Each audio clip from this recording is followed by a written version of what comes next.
E o livro que a gente está lançando, que é o Democracy Delivers, né, esse daqui, uma edição super legal da Telha, né, super bonita, resultado, é fruto da minha pesquisa de doutorado, né, e onde a gente se dedicou a analisar a documentação disponível no site do Wikileaks, que é o site que foi desenvolvido para divulgar, né, material diplomático secreto, né, dos Estados Unidos,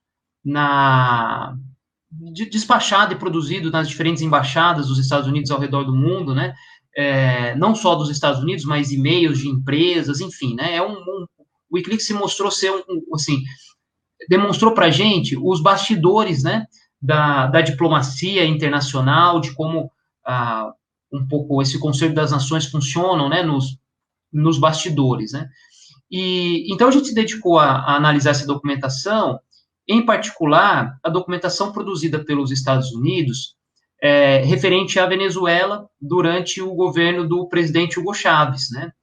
E aí a gente analisou, fez um recorte da documentação, né? Que vai pegar documentos, telegramas, né? Despachados pela Embaixada dos Estados Unidos em Caracas, principalmente, né, despachado pela Embaixada dos Estados Unidos em Caracas, mas também em outros países da América Latina, né, então vai ter documentação que foi despachada pela Embaixada do Paraguai, do Uruguai, do Brasil, enfim, né, e a gente também teve acesso a documentos, a telegramas, né, produzidos pelo Congresso dos Estados Unidos, que tratam, né, sobre temas caros aos Estados Unidos na América Latina, e em particular a Venezuela.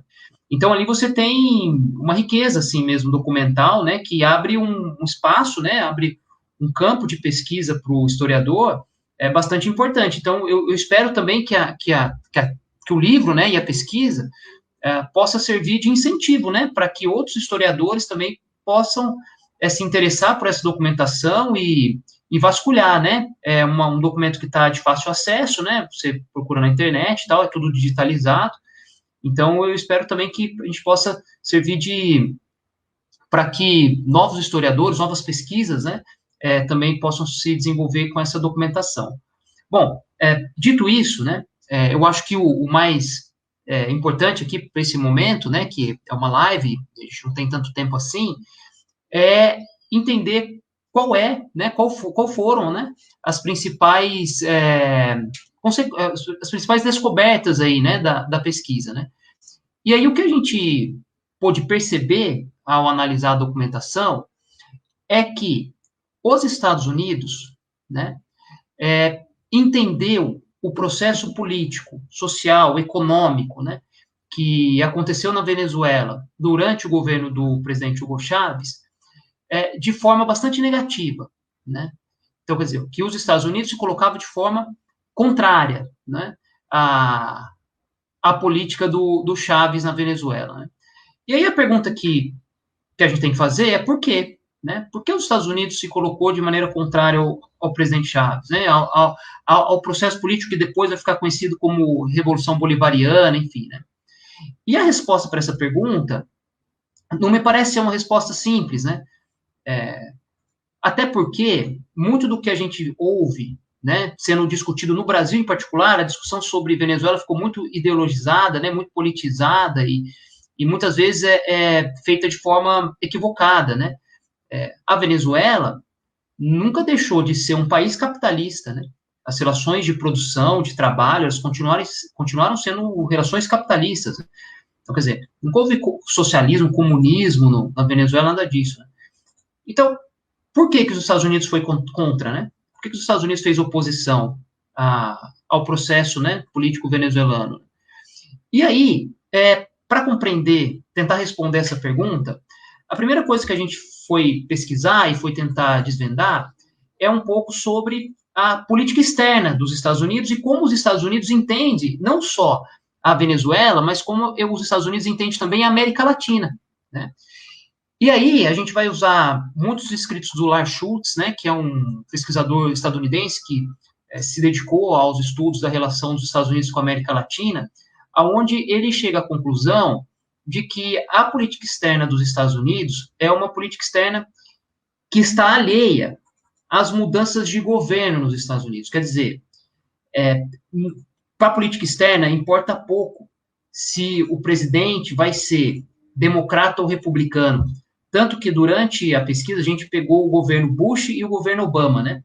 A maior parte do governo Bush e um pedacinho do governo Obama. É óbvio que há diferenças de forma, né? De se apresentam, a forma como se apresenta, como o discurso é construído, etc., há mudanças. Mas, na prática, no conteúdo, a política externa, principalmente em relação à América Latina, ela continua a mesma, né? E qual é essa política externa dos Estados Unidos em relação à América Latina? A relação dos Estados Unidos em relação, né, a forma como os Estados Unidos entende a América Latina é que a América Latina é uma área de influência dos Estados Unidos natural, né? Então, quer dizer, a América Latina serve para os Estados Unidos nos entende como uma fonte segura de matéria-prima, né, de mercado consumidor, e os Estados Unidos se colocam dessa forma, né, como se eles fossem o farol do mundo, né? Então, quer dizer, o modelo civilizatório dos Estados Unidos, a democracia que os Estados Unidos pretende, né, desenhar como se fosse a democracia modelo, etc. Quer dizer, a América Latina deve seguir os Estados Unidos se colocam dessa forma, né? Isso nos leva a pensar sobre a própria política imperialista dos Estados Unidos, né? Que, na verdade, se a gente pegar a declaração do Rex Tillerson, né, agora durante o governo Trump, que é ex-secretário de Estado, ele vai falar, olha, a doutrina Monroe mesmo, lá da década, do começo do século XIX, né, 1820, 1830, né, ela continua valendo, né, e a doutrina Monroe, o que é? É América para os americanos, né, eles, né, América para os americanos do Norte, né, ela continua valendo, o que ela vai mudar vai ser o corolário, né, vai ser a forma como ela se efetiva, né, a forma como ela é posta em prática, né. Então, quer dizer, é essa perspectiva, é essa ideia, né, que move a política externa dos Estados Unidos para a América Latina, é uma política imperialista, né. E aí, por que essa política imperialista foi contra o governo Chaves, né? E aí a resposta passa por contradições internas, não é? Do processo político e social venezuelano, mas principalmente pela questão do petróleo, né? Eu acho que a gente não pode falar sobre Venezuela, né, sem lembrar que a Venezuela é hoje a dona das maiores reservas de petróleo do mundo. Obviamente que para a potência capitalista, que é os Estados Unidos, ter acesso a esse recurso natural, né, energético, é fundamental, não é?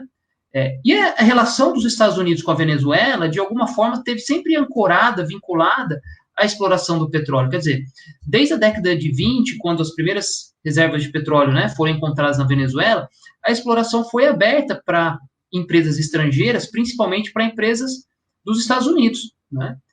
Então, os Estados Unidos têm interesse financeiro, ideológico, político, né, bastante intenso na Venezuela, em particular por conta do petróleo. Agora, se o petróleo, não é, condiciona de alguma forma, né, não apenas o petróleo, mas está inserido no contexto, né, na conjuntura, condiciona a relação dos Estados Unidos com a Venezuela, o petróleo também vai determinar a forma como se dá o desenvolvimento, a forma como se dá a correlação de forças, né, na Venezuela, em particular pela disputa do Estado. A gente sabe que a América Latina tem um desenvolvimento capitalista periférico, né?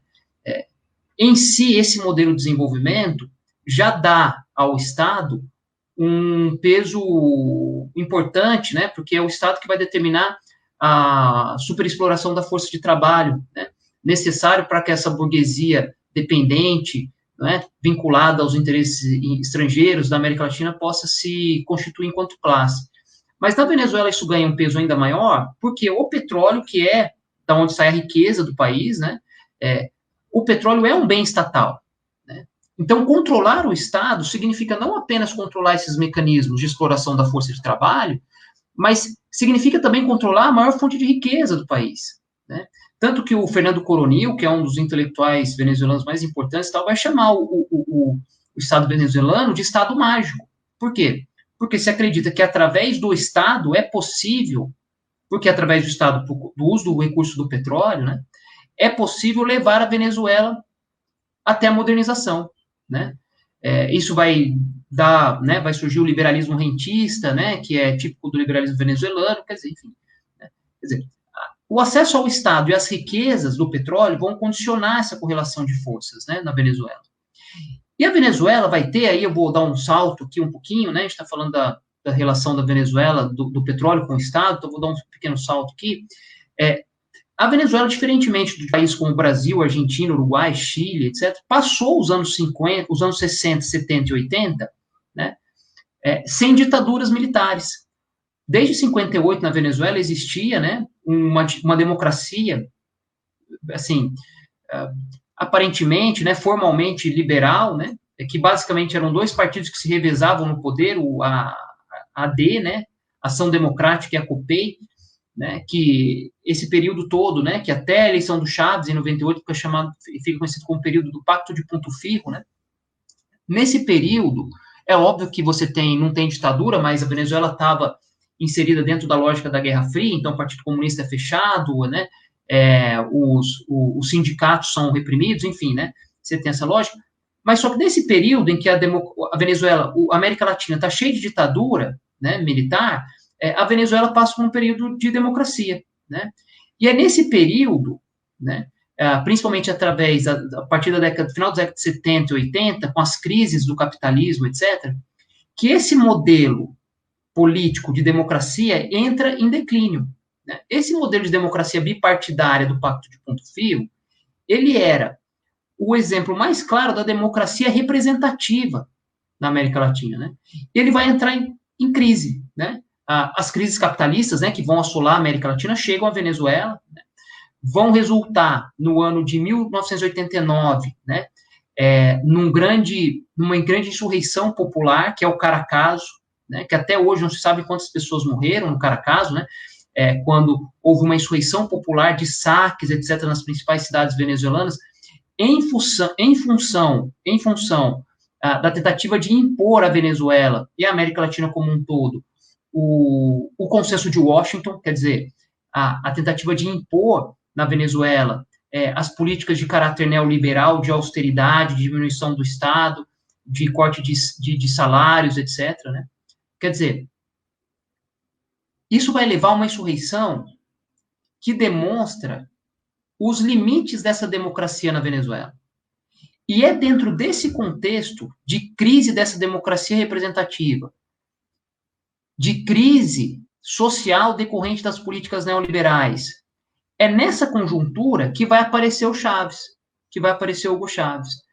Ele aparece primeiro em 92 com uma tentativa de golpe, ele não é bem sucedido, é preso, né, era um militar, né, e depois ele volta em 98 e vence as eleições em 98. Por que eu fiz essa digressão aqui, né? É porque eu acho que a gente tem que entender o Chávez e o movimento, né, social e político venezuelano, que depois fica chamado de Revolução Bolivariana, não enquanto o personagem indivíduo Chávez. Porque o Chávez, ele vai ser a consequência de uma série de contradições sociais, de uma série de tensões, vai ser consequência da luta de classes na Venezuela, né? Que vai resultar, que vai criar condições para que um personagem como o Chávez, né, com o discurso do Chávez, etc., pudesse ascender à presidência. O que eu estou falando para vocês é o seguinte, a Revolução Bolivariana é um movimento que supera o Chávez. Pode existir sem o Chávez. O chavismo eu acho que é uma outra coisa, mas a Revolução Bolivariana é um movimento social maior, que vai contar com participação organizada das comunidades, com o movimento de sindicatos, quer dizer, é algo maior do que o indivíduo, entende? Agora, uma vez que o Chávez vence a eleição em 98, o que ele vai fazer e que vai, né, de encontro aos interesses dos Estados Unidos? Ele vai mexer exatamente muitas coisas, né, mas principalmente na questão do petróleo. O Chávez vai tentar reorientar a relação do Estado venezuelano com a sociedade venezuelana. Então, o que ele vai fazer? Ele vai aumentar a participação do Estado na extração do petróleo. Ao aumentar a participação do Estado na extração do petróleo, na cobrança dos royalties, principalmente das empresas estrangeiras, né, que participavam da exploração, ele vai aumentar os recursos do Estado, e ao aumentar o recurso do Estado, ele vai poder investir esse recurso nas missões, que são programas sociais, né, escola, alimento, médico, né, as missões chavistas, né. E ao fazer esse movimento, que é um movimento contrário aos ditames neoliberais, né, a razão neoliberal, ele vai se chocar com os interesses dos Estados Unidos por dois motivos. Primeiro, porque está mexendo com a questão do petróleo, não é? E segundo, porque está apresentando um modelo de desenvolvimento alternativo, não ao capitalismo, mas alternativo ao neoliberalismo, não é? Por mais que isso possa ser alvo de muita discussão, né? Tem muita gente que questiona se a Venezuela de fato oferecia um modelo de desenvolvimento ao neoliberalismo ou não. Tem muita crítica em relação a isso, críticas muito bem elaboradas, muito bem feitas, mas, né, me parece que é um pouco isso que acontece na Venezuela. E é essa relação, quer dizer, né, a afronta do Chávez aos interesses econômicos dos Estados Unidos na Venezuela e a proposta de um modelo de desenvolvimento alternativo ao neoliberalismo que aparecem na documentação, né? E como que os Estados Unidos vai tentar fazer para interromper o governo Chávez? Bom, a primeira tentativa, eu acho que é a mais clássica, né? Em 2002, tentativa de golpe militar, quartelada, tanque na rua, etc. Em abril de 2002, o Chávez é afastado do governo, do poder político, por 48 horas, através de um golpe militar apoiado pelos Estados Unidos. O golpe é fracassado, né? 2 dias depois o Chávez volta, com pressão da população, etc. Né? O Chávez volta. E aí, o que os Estados Unidos percebem? Os Estados Unidos percebem que esse tipo de ingerência direta, quarteladas, né, na atual conjuntura, as condições materiais venezuelanas, não era possível. Então, o que os Estados Unidos vai fazer? Ele vai tentar mudar a alternativa, né, vai tentar mudar a estratégia. E a estratégia para interromper o governo do Chávez vai passar a ser a de organizar o que eles chamam de sociedade civil. Sociedade civil também é um conceito meio coringa, né? Porque pode ser qualquer coisa, né? Para os Estados Unidos, a sociedade civil vai ser a oposição ao Chávez, né? Então, o que os Estados Unidos vai fazer? Eles vão utilizar a embaixada dos Estados Unidos em Caracas, né, como uma base, como um quartel-general da oposição venezuelana. O embaixador dos Estados Unidos vai se reunir constantemente com pessoas vinculadas à oposição, inclusive nomes conhecidos aí, como o Capriles, o Leopoldo Lopes e tudo mais, a Corina Maria Machado, né? São pessoas conhecidas do cenário venezuelano, né? Eles vão se reunir para traçar estratégias para tentar derrubar o governo Chávez dentro da lógica institucional venezuelana, né? Então, eles vão fazer o seguinte, olha, não dá para dar golpe de Estado, com militar, etc. Tudo bem, não dá. Então, como é que a gente pode fazer para derrubar o governo? Né? Dá para convocar um referendo revocatório, né? Um referendo para interromper o governo do Chávez. Então, vamos fazer isso. Como é que a gente faz?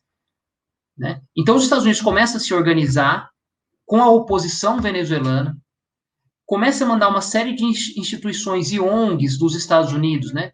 De órgãos dos Estados Unidos, como a USAID, a NED, a OT, né? Que são todas instituições dos Estados Unidos. Essas instituições dos Estados Unidos operam na Venezuela, oferecendo financiamento e treinamento para a oposição, né, com o intuito de criar, não é, condições para que essa oposição pudesse interromper o governo do Chávez, né, dentro dessa ordem, sem a necessidade de recorrer a golpes militares, né.